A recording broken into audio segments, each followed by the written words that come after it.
Olá!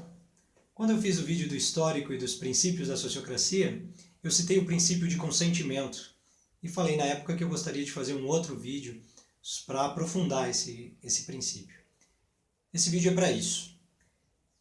Então, o consentimento nasceu como um método de tomada de decisão, mas na sociocracia 3.0 ele foi erguido ao título de princípio. Por que isso, né? Primeiro vamos relembrar o que é a tomada de decisão por consentimento, né? Diferentemente do consenso, que acontece quando a gente está buscando uma concordância entre as pessoas, e muitas vezes passa por um debate, uma discussão, apresentação de argumentos e checagem se todos concordam com uma decisão, diferente também da tomada de decisão por maioria, por exemplo, né, em que às vezes também tem a discussão, troca de argumentos e depois se tem uma votação, né, para a escolha de uma determinada decisão. No consentimento, a gente inverte a pergunta. A gente não pergunta se a pessoa concorda com uma ideia ou qual ideia ela prefere, a gente pergunta se, dado uma ideia, se ela vê alguma razão para não fazer aquela ideia.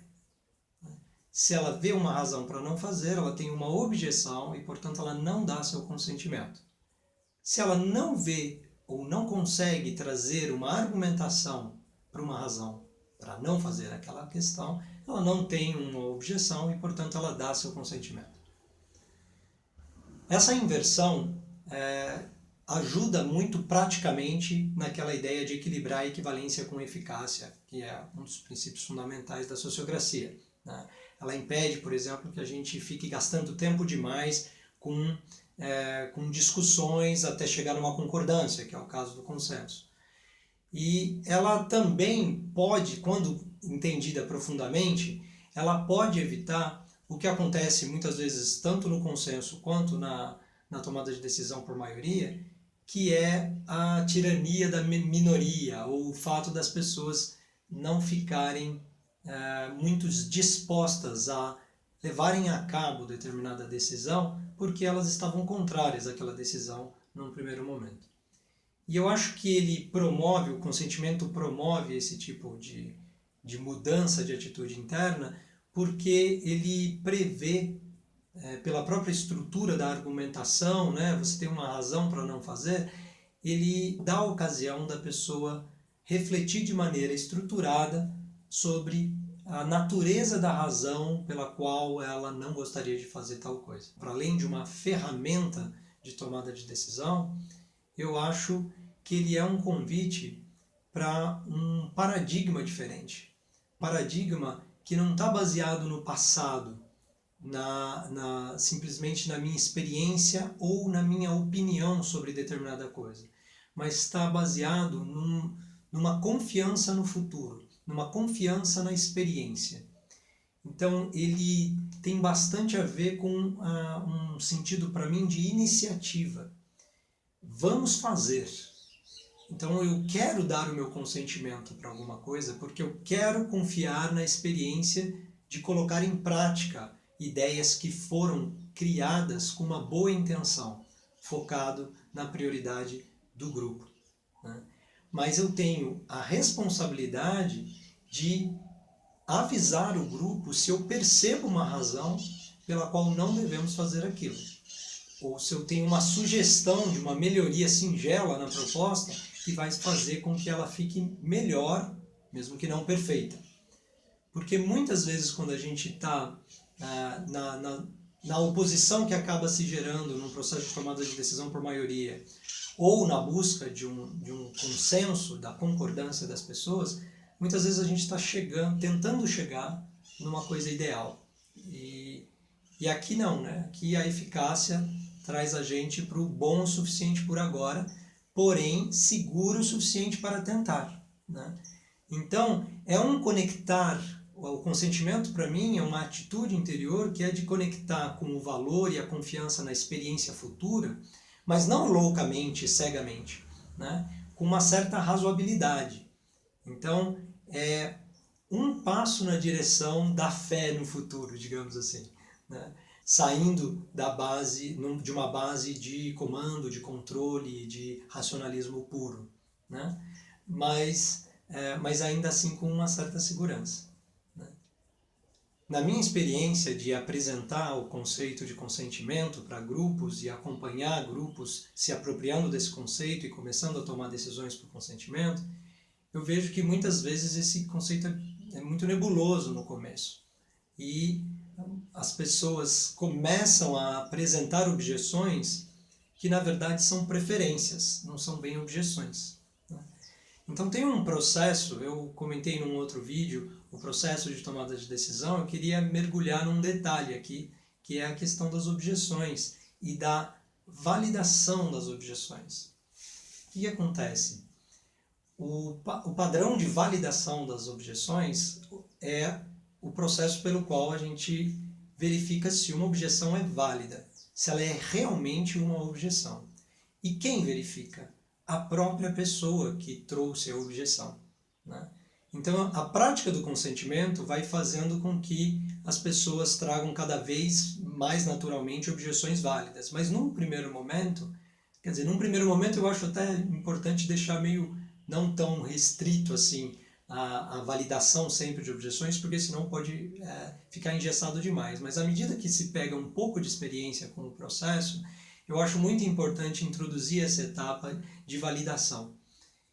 Então, quando alguém na colheita de objeções, né, durante o processo de tomada de decisão por consentimento, que eu expliquei no outro vídeo, na colheita de objeções, quando alguém traz uma objeção, o facilitador, depois que ele trouxe a objeção, depois que a pessoa explicitou qual é a objeção, é papel do facilitador, principalmente se ele percebe que pode ter um viés ali de preferência, de opinião, de não ser exatamente uma objeção aquilo que está sendo trazido, é importante que o facilitador ou a facilitadora faça perguntas geradoras para a pessoa que trouxe a objeção, para que ela reflita sobre a natureza daquela objeção, né?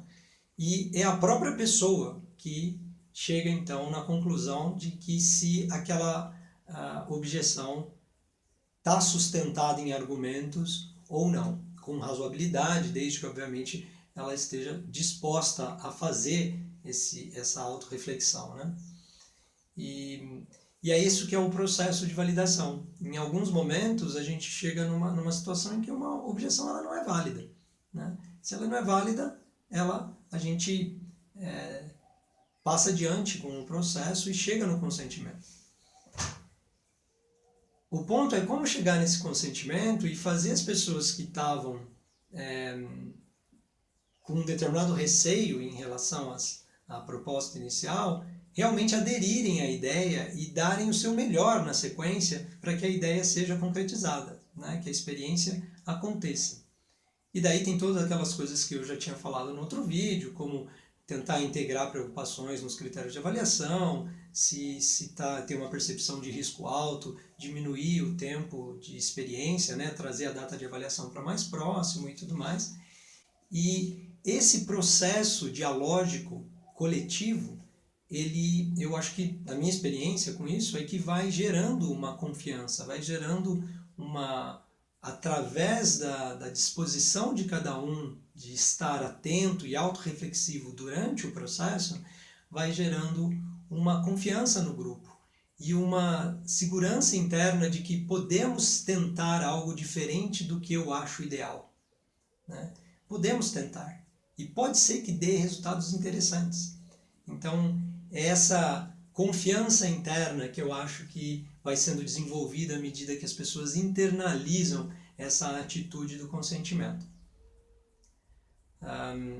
É muitas vezes desafiador, para além do consentimento, outras regras sociocráticas podem ser desafiadoras, porque elas tiram a gente do modo habitual de funcionar, né? Em determinado momento eu posso estar interessado em falar uma coisa e não está na hora de falar aquilo.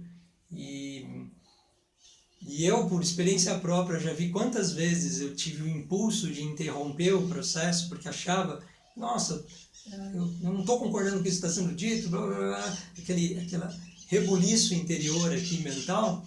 E quando eu me detive, eu muitas vezes cheguei à conclusão, posteriormente, analisando a situação, que foi melhor para o coletivo eu ter me calado do que se eu tivesse trazido o argumento que eu tinha, né?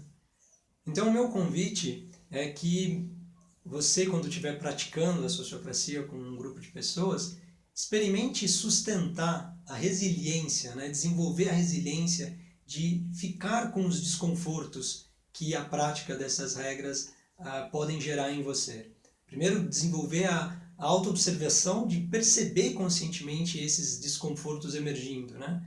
E conter eles até certo ponto, nesse esforço de resiliência, para testar a hipótese de que pode surgir algo bom disso. Eu descobri pessoalmente coisas muito interessantes a respeito de meus padrões internos de funcionamento nesses processos relativamente estruturados que a sociocracia sugere. Espero que a prática dessas ferramentas seja também para você, como vem sendo para mim, uma experiência de autoconhecimento, de autopercepção, né? É isso, gente. Vou continuar fazendo outros vídeos sobre outras ferramentas específicas da sociocracia, mas eu já quis, desde agora, gravar esse vídeo mais específico sobre o consentimento, porque eu acho que ele é realmente central na atitude interna a ser desenvolvida para que a prática sociocrática flua mais harmoniosa e realmente eficaz no grupo. Tá ok? Um forte abraço a todos, obrigado pela atenção e até sempre.